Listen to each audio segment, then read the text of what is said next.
Oke, halo, selamat malam teman-teman semua. Nah, kali ini kembali lagi di channel saya. Saya akan membahas materi terkait statistika. Nah, ada beberapa hal yang akan dibahas pada statistika ini. Ya, yang pertama yaitu terkait bagaimana membaca dan menyajikan data. Baik, sebelum saya lanjutkan ke pembahasan, mohon untuk tidak lupa subscribe, like, dan share video saya. Oke, baik. Yang pertama ini pada bagian bab statistika bab 2. Setelah membaca data dan menyajikan data, kemudian ada ukuran pemusatan data, ukuran letak data, dan ukuran penyebaran data. Nah, ya. Mari kita lihat bagaimana ya. Kemudian bagaimana juga kita menyajikan data atau data. Kita akan membaca ukur itu laki-laki sebanyak 44.900 kembangan jumlah penduduk dari baik usia 0 sampai dengan 65 tahun ke atas ya. Sehingga jumlah penduduknya itu sebanyak 1.158.795 jiwa ya, luar biasa ya. Oke, baik, kita lihat lagi yang selanjutnya. Ada nilai ya. Kemudian panjang kelas P yaitu hasil pengurangan antara tepi atas dengan tepi bawah kelas ya.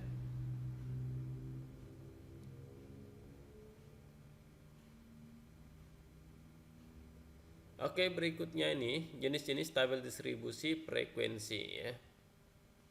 Nah, tabel distribusi frekuensi ini kita dapat dari nilai ulangan matematika kelas 12A di atas merupakan contoh tabel distribusi frekuensi biasa.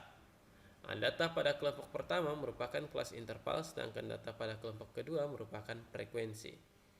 Nah, kemudian ada beberapa langkah-langkah yang membuat tabel distribusi frekuensi ini biasa sebagai berikut ya.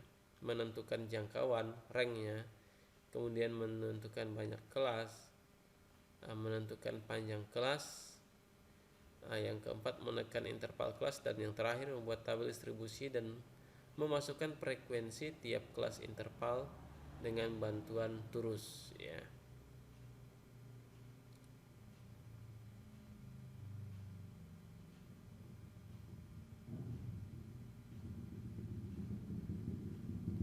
Oke, baik, ini bisa dilihat ya. Tabel distribusi kumulatif kurang dari ya, simbolnya seperti ini ya, kurang dari. Kemudian kalau dia dalam frekuensi kumulatif lebih dari, nah ini misalnya tadi tepi atas, jadi 40,5 ditambah di ruang C dan seterusnya ya. Oke, ini tepi atas yaitu 40 tadi. Ini ditambah 0,5 ya. Kemudian frekuensi kumulatifnya itu dijumlahkan. Yang pertama kita tetap tulis yaitu misalnya 3, kemudian ditambahkan frekuensi yang kedua 5 hasilnya ditambahkan juga dengan frekuensi yang ketiga dan seterusnya ya. Nah, semoga ini bermanfaat. Kemudian kalau dia frekuensi distribusi frekuensi kumulatif kurang dari, tandanya juga berubah ya.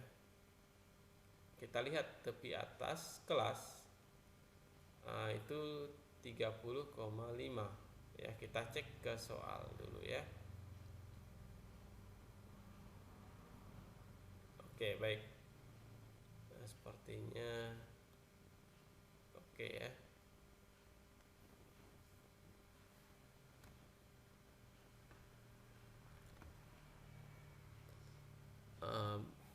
Bapak akan perlihatkan dulu bagaimana contoh-contoh ya yang sudah ada untuk kita pelajari bersama tentunya ya.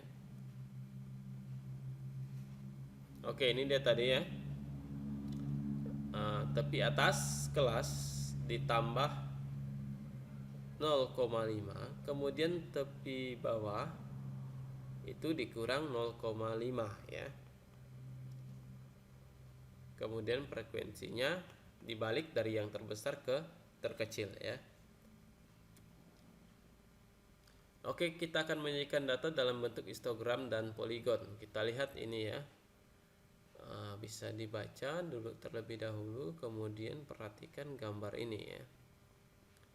Mulai dari ya 31 sampai 40 itu mendekati cukup